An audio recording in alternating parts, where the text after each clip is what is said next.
Typhoid జ్వరం, typhoid fever గురించి ఈ వీడియోలో చెప్తాను. మీకు వచ్చింది నార్మల్ జ్వరమా, టైఫాయిడ్ జ్వరమా అని మీరు ఏ విధంగా గుర్తించాలి? ఈ టైఫాయిడ్ ఫీవర్ వచ్చినప్పుడు లక్షణాలు ఏ విధంగా ఉంటాయి? ఈ వ్యాధి ఎందువల్ల వస్తుంది? ఈ టైఫాయిడ్ ఫీవర్ వచ్చినప్పుడు ఏ విధమైన ట్రీట్మెంట్ తీసుకోవాలి? ఏ విధమైన మందులు ఉపయోగించాలి? ఈ వ్యాధి రాకుండా ఏం జాగ్రత్తలు తీసుకోవాలి? ఈ వ్యాధి వచ్చినప్పుడు తీసుకోవాల్సిన ఆహారం ఏంటి, తీసుకోకూడని ఆహారం ఏంటి, ఇంకా ఈ టైఫాయిడ్ ఫీవర్ డయాగ్నోసిస్ అంటే రోగాన్ని గుర్తించడానికి బ్లడ్ టెస్ట్ ఏం చేయించుకోవాలి, ఈ బ్లడ్ టెస్ట్ రిపోర్ట్ ఏ విధంగా చదివి అర్థం చేసుకోవాలి, ఇంకా ఈ వ్యాధిని ఫస్ట్ కనుగొన్న సైంటిస్ట్ ఎవరు, ఈ హిస్టరీ ఏంటి అనేది ఈ వీడియోలో చెప్తాను. ఫస్ట్ వన్, ఈ టైఫాయిడ్ ఫీవర్ వచ్చినప్పుడు లక్షణాలు ఏ విధంగా ఉంటాయి అని చూసినట్లయితే, జ్వరం 3-4 రోజుల కంటే ఎక్కువ ఉన్నట్లయితే అది నార్మల్ జ్వరం కాదని మీరు గుర్తించాలి. ఈ టైఫాయిడ్ ఫీవర్ వచ్చిన వాళ్ళల్లో జ్వరం అనేది రోజు రోజుకి పెరుగుతూ ఉంటుంది. Example 100 degrees, 101 degrees, 102 degrees, 103 degrees, 104, 106 అలా పెరుగుతుంది. దీన్ని స్టెప్ లాడర్ ప్యాటర్న్ అని కూడా అంటారు. అంటే ఉదయం జ్వరం తక్కువగా, మధ్యాహ్నం ఇంకొంచెం ఎక్కువగా, సాయంత్రం ఇంకా ఎక్కువగా అలా పెరుగుతుంది. ఇంకా ఒళ్ళు నొప్పులు, తలనొప్పి, కడుపులో నొప్పి, వాంతులు, విరోచనాలు, పొడిదగ్గు రావడం, ఇంకా డిహైడ్రేషన్ అవ్వడం, నేలకపై తెల్లటి మచ్చలు రావడం, జ్వరం వచ్చిన 10 రోజులకి వీపుపై కానీ ఛాతీపై కానీ ఎర్రటి మచ్చలు రావడం, పింపుల్స్ టైప్లో ఇలాంటివి ఉంటాయి. ఇంకా ఈ వ్యాధి స్మాల్ ఇంటెస్టైన్ చిన్న పేగుల్లో ఎఫెక్ట్ కలిగించే వ్యాధి కనుక దీన్ని ఎంట్రిక్ ఫీవర్ అని కూడా అంటారు. కొన్ని సందర్భాల్లో ఈ ట్రీట్మెంట్ అనేది లేట్ అయినట్లయితే స్మాల్ ఇంటెస్టైన్కి పుండ్లు ఏర్పడి పగిలి దానిలో ఉన్న మోషన్ వ్యర్థ పదార్థాలు పొట్టలోకి చేరి ఇన్ఫెక్షన్ అయ్యి పేషెంట్ చనిపోయే అవకాశం ఉంటుంది. ఇంకా రిలేటివ్ బ్రాడీకార్డియా, టెంపరేచర్ పెరిగే కొద్దీ పల్స్ రేట్ అంటే హార్ట్ రేటు పెరుగుతుంది. ఈ టైఫాయిడ్, డెంగ్యూ, కొన్ని రకాల వైరల్ ఫీవర్లో ఈ టెంపరేచర్ అనేది పెరిగే కొద్దీ పల్స్ తగ్గుతుంది. ఈ టైఫాయిడ్ ఫీవర్ అనేది ఎందువల్ల వస్తుంది అని చూసినట్లయితే, ఇది 2 రకాల గ్రామ్ నెగిటివ్ బ్యాక్టీరియా వల్ల ఈ వ్యాధి వస్తుంది. ఒకటి సాల్మొనెల్లా టైఫీ, 2 సాల్మొనెల్లా పారాటైఫీ అనే ఈ 2 బ్యాక్టీరియా వల్ల వస్తుంది. ఈ బ్యాక్టీరియా అనేది మనం కంటామినేటెడ్ ఫుడ్, కలుషితమైన ఆహారం, కంటామినేటెడ్ వాటర్, కలుషితమైన నీళ్లు, ఇంకా మార్కెట్ నుంచి తెచ్చిన కూరగాయలు సరిగా కడగకపోవడం, ఇంకా వాష్రూమ్కి వెళ్ళి బాత్రూమ్కి వెళ్ళి చేతులు సరిగా కడుక్కోకపోవడం, ఇంకా ఎవరైనా ఇళ్ళల్లో వంట మనిషిని పెట్టినప్పుడు వాళ్ళు హ్యాండ్స్ సరిగ్గా వాష్ చేసుకోకుండా అన్నం వడ్డించినప్పుడు మిగతా వాళ్ళకు కూడా టైఫాయిడ్ వచ్చే అవకాశం ఉంటుంది. ఇంకా ఏగలవాలిన ఆహారాన్ని కానీ నిలవ ఉన్న ఆహారాన్ని కానీ తిన్నా ఈ వ్యాధి వచ్చే అవకాశం ఉంటుంది. ఇలా ఇన్ని విధాలుగా మనం చేసే తప్పుల వల్ల ఈ టైఫాయిడ్ వచ్చే అవకాశం ఉంటుంది. ఈ టైఫాయిడ్ ఫీవర్ వచ్చినప్పుడు ఏం ట్రీట్మెంట్ తీసుకోవాలి, ఏం మందులు ఉపయోగించాలి అనేది చూసినట్లయితే, ఈ వ్యాధి బ్యాక్టీరియల్ ఇన్ఫెక్షన్ కనుక ఈ బ్యాక్టీరియాని చంపడానికి కొన్ని యాంటీబయాటిక్స్ అనేది ఉపయోగించవలసి ఉంటుంది.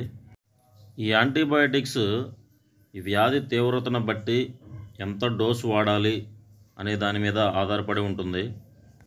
ఎగ్జాంపుల్, వ్యాధి తీవ్రత తక్కువగా ఉన్నట్లయితే ఓరల్ రూట్లో అంటే నోటి ద్వారా ట్యాబ్లెట్స్ తీసుకొని ఈ వ్యాధిని తగ్గించుకోవచ్చు. ఈ వ్యాధి తీవ్రత అనేది ఎక్కువగా ఉన్నప్పుడు ఐవీ రూట్లో అంటే ఇంజెక్షన్ల ద్వారా ట్రీట్మెంట్ తీసుకోవాల్సి ఉంటుంది. మెయిన్గా కొన్ని యాంటీబయాటిక్స్ ఏం వాడతారనేది గమనించినట్లయితే, ఫస్ట్ వన్ సెఫిక్సిమ్, సెఫిడాక్సిమ్, సిప్రోఫ్లాక్సిన్, కొన్ని సందర్భాల్లో అజిత్రోమైసిన్ కూడా ఉపయోగిస్తారు. ఇంకా ఓల్డ్ డేస్లో క్లోరంఫెనికల్ క్యాప్సూల్స్ కూడా ఉపయోగించేవాళ్ళు. ఈ మెడిసిన్ డోస్ అనేది వయసును బట్టి, బరువును బట్టి ఎంత డోస్ ఇవ్వాలనేది ఆధారపడి ఉంటుంది. ఈ డోసేజ్ 0 to 1 year లోపు బేబీస్కి అయితే డ్రాప్స్ రూపంలో, 12 సంవత్సరాలు లోపు వాళ్ళకి సిరప్ రూపంలో, 12 సంవత్సరాల పైన ఉన్న వాళ్ళని అడల్ట్స్ అంటారు, వాళ్ళకి ట్యాబ్లెట్స్ రూపంలో కానీ సిరప్స్ రూపంలో కానీ ఈ డోసేజ్ ఇస్తారు.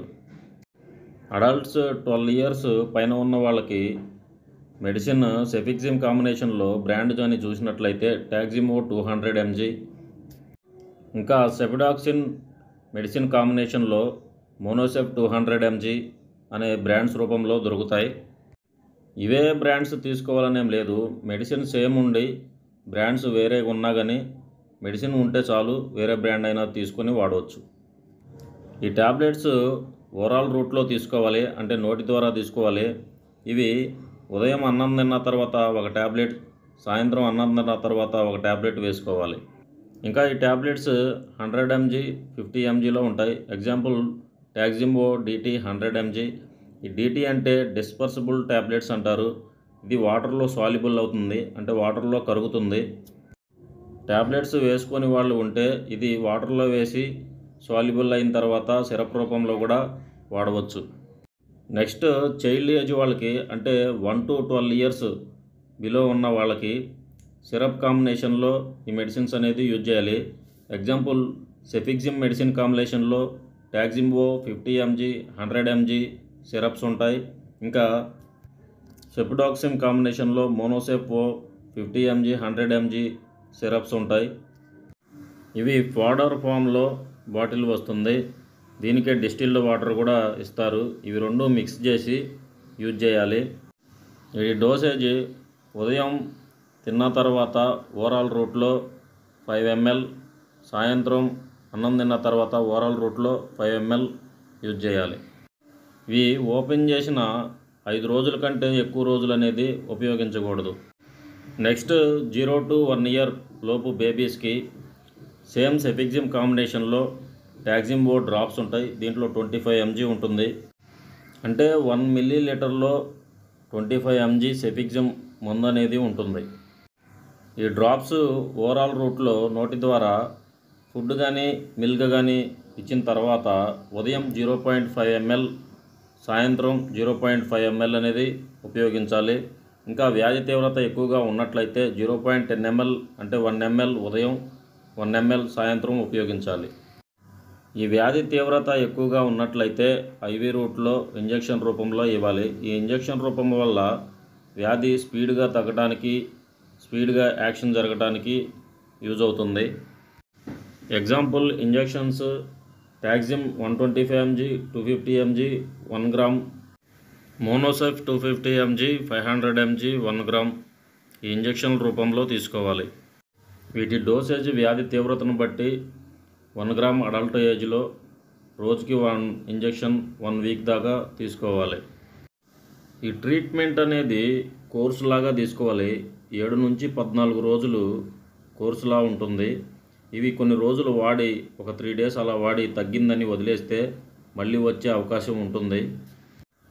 ఇవి బ్యాక్టీరియల్ ఇన్ఫెక్షన్కి వాడే మందులు కనుక, ఎగ్జాంపుల్ ఒక బ్యాక్టీరియా అనేది నువ్వు ఒక మెడిసిన్ వేసుకోగానే 1 రోజులోనే 2 రోజుల్లోనే తగ్గదు. ఎగ్జాంపుల్కి ఈ యాంటీబయోటిక్స్ అనేది మైక్రోబియల్ సూక్ష్మక్రిముల గ్రోత్ని తగ్గిస్తాయన్నమాట. గ్రోత్ని స్లోగా చంపుకుంటూ పోతుంది. ఎగ్జాంపుల్కి 20 సూక్ష్మక్రిములు ఉంటే వాటిలో రోజుకు 5 అలా చంపుతుంది.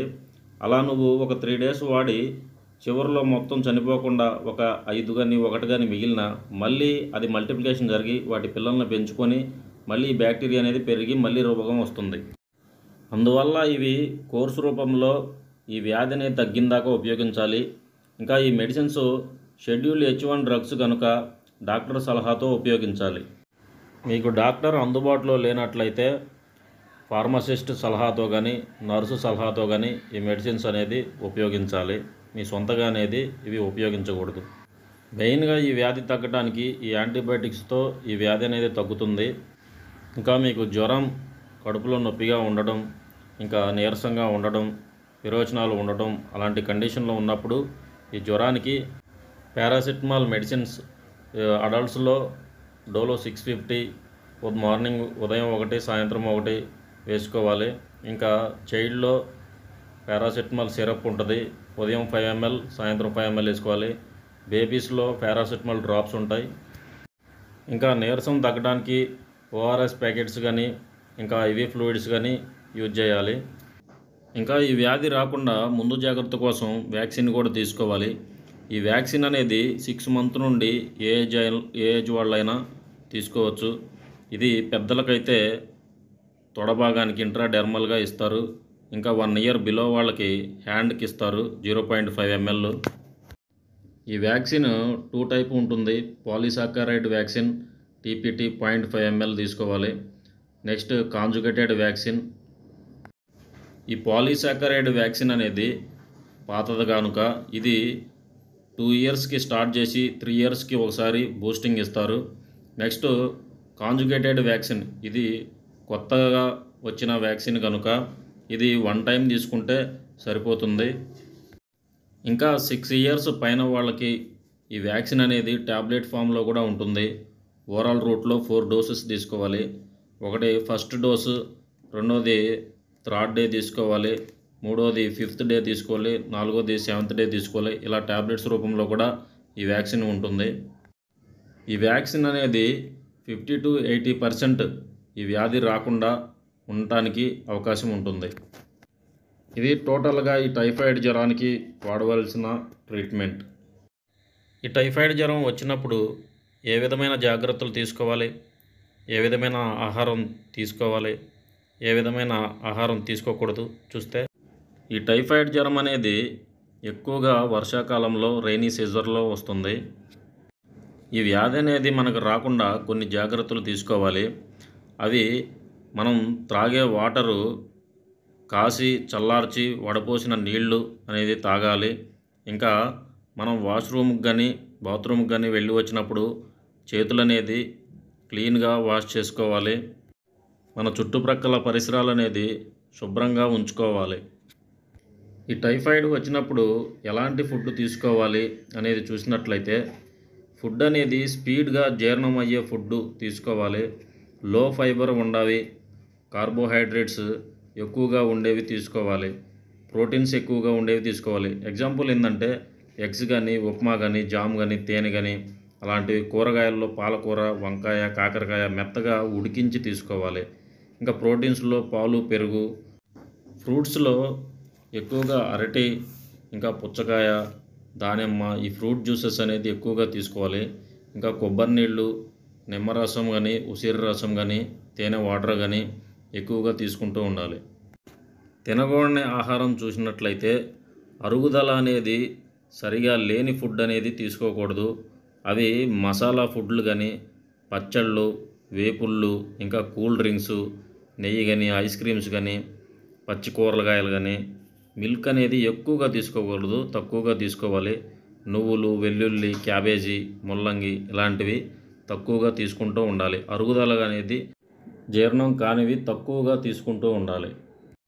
ఈ టైఫాయిడ్ ఫీవర్ వచ్చినప్పుడు రోగాన్ని గుర్తించడానికి, డయాగ్నోసిస్ చేయడానికి ఏ విధమైన బ్లడ్ టెస్టులు చేయించుకోవాలి, ఈ బ్లడ్ టెస్ట్ రిపోర్టు ఏ విధంగా చదివి అర్థం చేసుకోవాలి అది చూస్తే, ఈ టైఫాయిడ్ జ్వరం వచ్చినప్పుడు బ్లడ్ శాంపిల్ తీసుకొని మెయిన్గా ఫస్ట్ వైడల్ టెస్ట్ ద్వారా, సెకండ్ బ్లడ్ కల్చర్ టెస్ట్ ద్వారా, థర్డ్ సెరాలజీ టెస్ట్ ద్వారా ఈ వ్యాధిని గుర్తిస్తారు. ఈ బ్లడ్ టెస్టులు రిపోర్ట్ అనేది అర్థం చేసుకోవడానికి ముందు ఈ బ్యాక్టీరియా గురించి కొన్ని తెలుసుకోవాలి.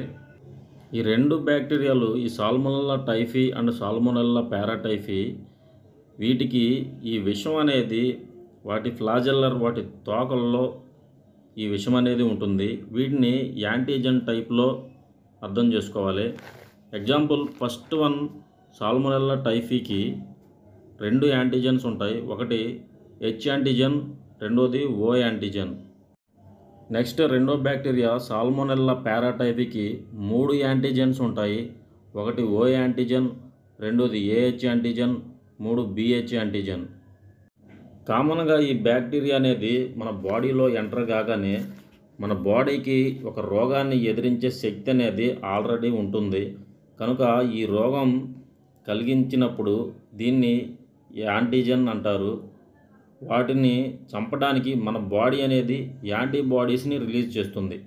అయితే అయితే ఈ బ్లడ్ టెస్ట్ ద్వారా మన బాడీలో యాంటీబాడీస్ అనేది ఎక్కువగా రిలీజ్ అవటాన్ని గమనించి రోగాన్ని నిర్ధారించవచ్చు. నార్మల్గా ఉన్నప్పుడు ఈ యాంటీబాడీస్ కంటే రోగం వచ్చినప్పుడు ఈ యాంటీబాడీస్ అనేది ఎక్కువగా రిలీజ్ అవుతాయి. వాటి వాల్యూని బట్టి, ఆ ఎక్కువగా రిలీజ్ అయ్యే వాల్యూని బట్టి వ్యాధి తీవ్రత ఎంత ఉందనేది గుర్తించవచ్చు. ఎగ్జాంపుల్ రిపోర్ట్ని గమనించినట్లయితే టైఫాయిడ్ యొక్క యాంటీజెన్స్ 4 టైప్స్ ఉంటాయి. అవి Salmonella typhi O antigen, Salmonella typhi H antigen, Salmonella paratyphi AH antigen, Salmonella paratyphi BH antigen. అయితే ఈ రిపోర్ట్లో సాల్మొనెల్లా టైఫీ ఓ యాంటీజెన్ అంటే ఈ ఓ యాంటీజెన్కి అక్యూట్ ఇన్ఫెక్షన్ అంటే ఈ మధ్య కాలంలో వచ్చిందని అర్థం. సాల్మొనెల్లా టైఫీ ఓ యాంటీజెన్ అనేది ఉంటే క్రోనిక్ ఇన్ఫెక్షన్, చాలా రోజుల నుండి ఈ పేషెంట్కి టైఫాయిడ్ ఉందని అర్థం. Salmonella Typhi AH antigen and BH antigen ఉంటే క్యారియర్ అంటే వేరే వాళ్ళ నుండి ఈ వ్యాధి అని వచ్చిందని అర్థం. ఈ రిపోర్ట్లో పాజిటివ్ అంటే రియాక్టివ్ అని రిపోర్ట్ వచ్చినట్లయితే ఈ వ్యాధి వచ్చినట్టు, నెగిటివ్ నాన్ రియాక్టివ్ అని వచ్చినట్లయితే ఈ వ్యాధి లేనట్లు అనేది గుర్తించాలి. అయితే ఈ టెస్ట్ని డైల్యూషన్ టైటర్స్ను బట్టి ఈ వాల్యూని గుర్తిస్తారు. రిపోర్ట్లో 1:20, 1:40, 1:80, 1:160, 1:320, 1:640 అనేది వాల్యూలు ఉంటాయి. నార్మల్గా 1:80 ఉంటే వ్యాధి లేనట్టు, 1 పైన 1:160, 1:320, 1:640 అలా ఉంటే వ్యాధి ఉన్నట్లని గుర్తించాలి. ఈ వ్యాధి తీవ్రతను బట్టి ఈ రేషియో అనేది పెరుగుతుంది. ఈ వైడాల్ టెస్ట్లో ఈ టైటర్స్ ఏ విధంగా చేస్తారు అనేది గమనించినట్లయితే ఈ డైల్యూషన్స్, ఎగ్జాంపుల్ ఒక గ్లాసు వాటర్లో 1 స్పూన్ సాల్ట్ వేసినట్లయితే దాని కాన్సన్ట్రేషన్ తక్కువగా ఉంటుంది కనుక టైటర్స్ తక్కువగా పడతాయి. 1 గ్లాసు వాటర్లో 10 స్పూన్లు సాల్ట్ వేస్తే కాన్సన్ట్రేషన్ అనేది ఎక్కువగా ఉంటుంది కనుక టైటర్స్ అనేది ఎక్కువగా పడతాయి, డైల్యూషన్స్ ఎక్కువగా పడతాయి. ఇట్లా దీని వ్యాధి తీవ్రతను బట్టి, ఆ కాన్సన్ట్రేషన్ బట్టి దీన్ని గుర్తిస్తారు. ఇలా ఈ హెచ్ అండ్ ఓని యాంటీజెన్ని బట్టి ఈ వ్యాధిని తెలుసుకుంటారు. ఫ్లాజెల్లా హెచ్ 1:80 కంటే తక్కువ ఉంటే వ్యాధి లేనట్లు, 1:80 కంటే ఎక్కువ 1:160, 1:320 అలా ఎక్కువగా ఉంటే వ్యాధి ఉన్నట్లుగా గుర్తించాలి. ఇది ఫస్ట్ వీక్లో రాదనమాట, యాంటీబాడీస్ ఫామ్ అవడానికి. అందువల్ల సెకండ్ వీక్లోనే చేపించుకోవాలి. ఇది రైజింగ్ టైటర్స్ ఇంపార్టెంట్గా చూసుకోవాలి. ఈ టెస్ట్ అనేది 5 డేస్కి చేస్తే మళ్ళీ గ్యాప్ ఇచ్చి 1 వీక్ తర్వాత డబల్ అవ్వాలన్నమాట. ఎగ్జాంపుల్కి 1:160 ఉన్నది ఇంక్రీజ్ అయ్యి మళ్ళీ 1:320, మళ్ళీ తర్వాత 1:640 అలా ఈ రేషియో అనేది పెరుగుతున్నట్లయితే ఈ వ్యాధి ఉన్నట్లు గుర్తించాలి. కొన్నిసార్లు ఏంటంటే వైరల్ ఇన్ఫెక్షన్స్ వల్ల కూడా కొన్ని పాజిటివ్ రిపోర్టు వస్తుంది. ఇలా ట్రీట్మెంట్ తీసుకున్న తర్వాత హెచ్ అండ్ ఓ రేషియో అనేది తగ్గుతున్నట్లయితే ఈ వ్యాధి అనేది తగ్గుతున్నట్లుగా గుర్తించాలి. ఇంకా CRP and ESR test levels ద్వారా కూడా ఈ వ్యాధి తగ్గుతుందా లేదనేది అర్థం చేసుకోవచ్చు. ఎగ్జాంపుల్ డైల్యూషన్ రిపోర్ట్ని గమనిస్తే 1:20, 1:40, 1:80, 1:160, 1:320 ఇక్కడ సాల్మొనెల్లా ఓ 1:20 కాడ పాజిటివ్ ఉండి, 40 కాడ పాజిటివ్ ఉండి, 80 కాడ పాజిటివ్ ఉండి, 160 కాడ నెగిటివ్ ఉండి, 320 కాడ నెగిటివ్ ఉన్నప్పుడు, ఇంకా ఈ హెచ్ కూడా సేమ్ అలా ఉన్నప్పుడు ఈ వ్యాధి తక్కువగా ఉందనేది లేదనేది గుర్తించాలి. ఇంకా సాల్మొనెల్లా టైఫీ ఓ కాడ 1:20 కాడ పాజిటివ్ ఉండి, 40 కాడ పాజిటివ్, 80 కాడ పాజిటివ్, 160 కాడ పాజిటివ్, 320 కాడ నెగిటివ్ ఉన్నప్పుడు ఈ వ్యాధి తీవ్రత అనేది ఎక్కువగా ఉందనేది, ఈ వ్యాధి ఉందనేది గుర్తించాలి. ఇలా ఈ డైల్యూషన్ ఏంటంటే 1:160 కంటే ఎక్కువ ఉన్నట్లయితే ఇది పాజిటివ్ అని, ఈ వ్యాధి ఉన్నట్లు గుర్తించాలి. ఇలా ఈ 4 రకాల యాంటీజెన్స్ ద్వారా ఎక్కడైతే పాజిటివ్గా ఉంటుందో అక్కడ ఆ యాంటీజెన్ ఉందని గుర్తించాలి. ఇలా రిపోర్ట్లో ఈ యాంటీజెన్స్ని బేస్ చేసుకొని 1:80 కంటే తక్కువ ఉన్నట్లయితే టైఫాయిడ్ లేనట్లు, 1:80 కంటే ఎక్కువ ఉన్నట్లయితే అప్పుడే వ్యాధి ఎంటర్ అయినట్లు, 1:160 కంటే ఎక్కువ ఉన్నట్లయితే వ్యాధి తీవ్రంగా ఉన్నట్లు, 1:320 కంటే ఎక్కువ ఉన్నట్లయితే వ్యాధి ఎక్కువగా ఉన్నట్లు, 1:640 కంటే ఎక్కువ ఉన్నట్లయితే వ్యాధి మరీ ఎక్కువగా తీవ్రతగా ఉన్నట్లు ఈ రిపోర్ట్ ద్వారా గుర్తించాలి. ఇలా ఈ వైడాల్ టెస్ట్ రిపోర్ట్ను చదివి అర్థం చేసుకొని పాజిటివ్ ఉందా నెగిటివ్ ఉందా అనేది మీరు అర్థం చేసుకోవాలి.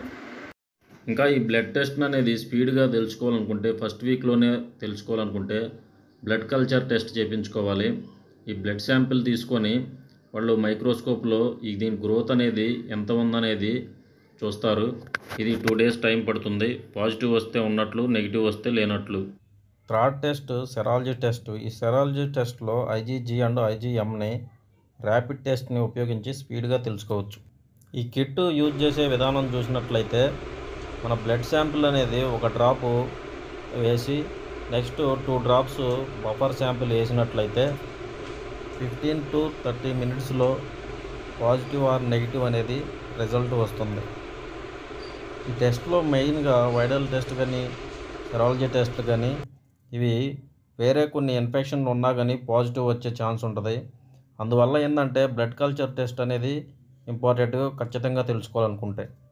ఇలా ఈ రిపోర్ట్ ద్వారా మీకు టైఫాయిడ్ వచ్చిందా రాలేదా అనేది గుర్తించి ఈ టైఫాయిడ్ జ్వరం వచ్చినప్పుడు దాని తీవ్రత ఎంత ఉందనేది గుర్తించి ఈ టైఫాయిడ్ జ్వరం ఉందని రిపోర్ట్లో పాజిటివ్ వచ్చినప్పుడు మీకు ఈ టైఫాయిడ్ లక్షణాలు ఉన్నప్పుడు మాత్రమే ఈ ట్రీట్మెంట్ తీసుకోవాలి. ఈ టైఫాయిడ్ ఫీవర్ని ఫస్ట్ కనుగొన్న సైంటిస్ట్ ఎవరు? దీని హిస్టరీ ఏంటి? Mary melon.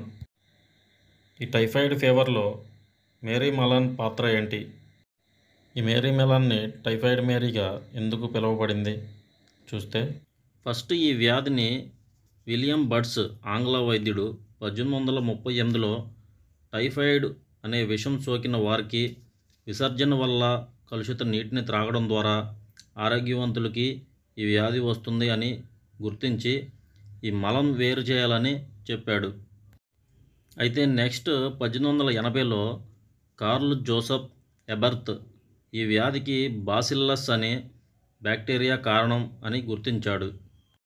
నెక్స్ట్ తర్వాత మళ్ళీ 4 years తర్వాత జార్జ్ గాఫ్కి దీన్ని ఎబెర్తలా టైఫీ అని పేరు పెట్టాడు. ఇప్పుడు దీన్ని సాల్మొనెల్లా టైఫీ అని పిలుస్తున్నాం. అప్పట్లో చరిత్రలో యుద్ధంలో చనిపోయే వారి కంటే ఈ టైఫాయిడ్ జ్వరం వచ్చి చనిపోయేవారు సంఖ్య ఎక్కువగా ఉండేది. నెక్స్ట్ ఈ టైఫాయిడ్ జ్వరంలో మేరీ మెలాన్ పాత్ర అనేది చూసినట్లయితే, మేరీ మెలాన్ అనే ఈమె 23 సెప్టెంబర్ 1869లో ఉత్తర ఐర్లాండ్లోని కూక్స్టౌన్లో పుట్టింది. ఈమెకి వంటలు అంటే బాగా చాలా ఇష్టం. ఆమె దీన్నే వృత్తిగా ఎంచుకుంది. అయితే ఈమె 1883లో తన 15వ సంవత్సరంలో బంధువులతో కలిసి అమెరికాకు వచ్చింది. అక్కడ వంట మనిషికి మంచి డిమాండ్ ఉండటంతో ఆమె వంట బాగా నేర్చుకుని ధనికుల ఇండ్లలో వంట మనిషిగా చేరింది. మేరీ వంట చాలా అద్భుతంగా చాలా రుచిగా చేసేది. అందరూ బాగా ఇష్టపడేవారు. అయితే అదే ఆమె పాలిట శాపమైంది. ఈమె 1906 సంవత్సరంలో చార్లెస్ హెన్రీ వారెన్ అనే ఒక రిచ్ ధనికుడు ఇంట్లో వంట మనిషిగా చేరింది. అయితే వాళ్ళ కుటుంబ సభ్యులు 10 మంది ఉండేవారు. వారిలో 4 ఈ టైఫాయిడ్ వచ్చింది. అయితే ఈ టైఫాయిడ్ ఎలా వచ్చిందనే అర్థం కాక హెన్రీ తన ఫ్రెండ్ సివిల్ ఇంజనీర్ అయిన జార్జ్ సాఫర్కి ఈ వ్యాధి అనేది ఎలా వచ్చింది అనేది ఎంక్వైరీ చేయమని చెప్పాడు. ఇంకా మన జార్జ్ సాఫరు సివిల్ ఇంజనీర్ తెలివితేటలు బుర్రంతా ఉపయోగించి ఆ ఇంటి వాతావరణాన్ని మొత్తం ఎంక్వైరీ చేయటం స్టార్ట్ చేశారు. అయితే అక్కడ వాళ్ళ ఇంటి చుట్టుపక్కల పరిసరాలు మొత్తం శుభ్రంగా ఉండటంతో అతనికి ఈ వ్యాధి ఎలా వచ్చిందనేది అర్థం కాలేదు. అయితే ఆ ఇంట్లోకి కొత్తగా వచ్చిన వ్యక్తి మాత్రం మేరీ మాత్రమే ఆమె అదే టైంకి జాబ్ మానేసింది. అతనికి ఆమె మీద డౌట్ బాగా వచ్చి ఎంక్వైరీ చేయడం స్టార్ట్ చేశాడు. ఈమె ఎప్పుడూ ఒకే చోట పనిచేసేది కాదు, మారుతూ ఉండేది. అయితే ఆమె పనిచేసే కాడల్లా ఈ టైఫాయిడ్ జ్వరం అనేది వచ్చింది. తన ఎంక్వైరీలో గొర్రె దొరికినట్టు ఆటోమేటిక్గా మేరీ దొరికేసింది. పోలీస్ కంప్లైంట్ ఇచ్చి ఆమె వల్ల టైఫాయిడ్ వస్తుందని ప్రజలను కాపాడమని ఫిర్యాదు చేశాడు. ఈమెను న్యూయార్క్ సమీపంలో ఉన్న బ్రదర్స్ అనే ఐర్లాండ్లో అరెస్ట్ చేశారు. అయితే ఈమె ఆ అరెస్ట్ను నిరాకరించి నేనేం తప్పు చేశానని, నాలో ఈ బ్యాక్టీరియా ఏమీ లేదని టెస్ట్ చేసుకోమని చెప్పినప్పుడు ఆమెలో ఆ బ్యాక్టీరియా లేదని, ఆమె హెల్తీగానే ఉందని రిపోర్టు వచ్చింది. అందువల్ల ఆమె న్యూయార్క్ స్టేట్ బోర్డులోని హెల్త్ కోర్టుకి ఫిర్యాదు 1910లో చేసింది. అయితే ఈమెకి కోర్టులో ఆమె వంట పని చేయకుండా షరతులు పెట్టి ఆమెను రిలీజ్ చేశారు. అప్పుడు ఆమె ఒక లాటరీ షాప్లో పనిచేసేది. ఆ పనిచేసిన శాలరీ సరిపోక ఆమె దరిద్రానికి చేసిన వంట పని మర్చిపోలేక మళ్ళీ మేరీ బ్రౌన్ అనే పేరు మార్చుకొని 1915లో సెలోన్ అనే మహిళా హాస్పిటల్లో జాయిన్ అయింది. మళ్ళీ అక్కడ కొంతమంది డాక్టర్స్కి, నర్సుకి టోటల్గా 29 మందికి ఈ టైఫాయిడ్ వచ్చి 2 చనిపోయారు. ఈసారి మళ్ళీ అరెస్ట్ చేసి ఆమెను అసలు మనుషులు లేని ప్రదేశంలో ఉంచారు. ఈమె 11 నవంబర్ 1938న పక్షవాతానికి గురయ్యి మరియు న్యూమోనియాతో ఆమె 68వ ఏజ్లో చనిపోయింది. అయితే ఈమె ఈ క్వారంటైన్లో ఒంటరిగా 30 సంవత్సరాలు బతికింది. చివరగా 6 సంవత్సరాల ముందు ఈ రోగాలతో చనిపోయింది. చివరికి ఆమెని ఈ గవర్నమెంట్నే ఆమెకు అంత్యక్రియలు చేశారు. ఇలా ఈమెకి వరల్డ్లోనే ఫస్ట్ టైఫాయిడ్ వచ్చిన మహిళగా టైఫాయిడ్ మేరీ అని అవార్డు ఇచ్చి పేరు పెట్టారు. అయితే ఆమెకి టైఫాయిడ్ రాకుండా ఆమె వంట చేసేవారికి అందరికీ టైఫాయిడ్ ఎలా వచ్చింది అనేది మిస్టరీగా మిగిలిపోయింది. కొంతమంది ఆమె హ్యాండ్స్ సరిగా కడుక్కోకుండా, వంట చేసేటప్పుడు కూరగాయలు పాత్రలు సరిగా కడగకుండా ఉండేదని, అలా ఈ టైఫాయిడ్ వ్యాధి వచ్చి ఉండొచ్చని కొంతమంది డాక్టర్స్ భావిస్తున్నారు. ఇది ఈ టైఫాయిడ్ జ్వరం యొక్క పూర్తి ఇన్ఫర్మేషన్ మీకు ఈ వీడియో ద్వారా తెలిసిందనుకుంటున్నాను. మీ ఫ్యామిలీలో కానీ మీ ఫ్రెండ్స్లో కానీ ఇలాంటి లక్షణాలు మీకు కనపడినట్లయితే ఈ వీడియో అనేది వాళ్ళకు షేర్ చేయండి. ఇంకా మెడికల్ స్టూడెంట్స్ కానీ, నర్సులకు కానీ, ఫార్మసిస్టులకు కానీ ఈ వీడియో అనేది యూజ్ అవుతుంది. ఇలాంటి మెడికల్ వీడియోస్ అండ్ మెడిసిన్స్ గురించి ఇంకా మీరు తెలుసుకోవాలనుకుంటే నా ఛానల్ని సబ్స్క్రైబ్ చేయండి, ఫాలో చేయండి, లైక్ చేయండి. ఏమన్నా డౌట్స్ ఉంటే కామెంట్ చేయండి.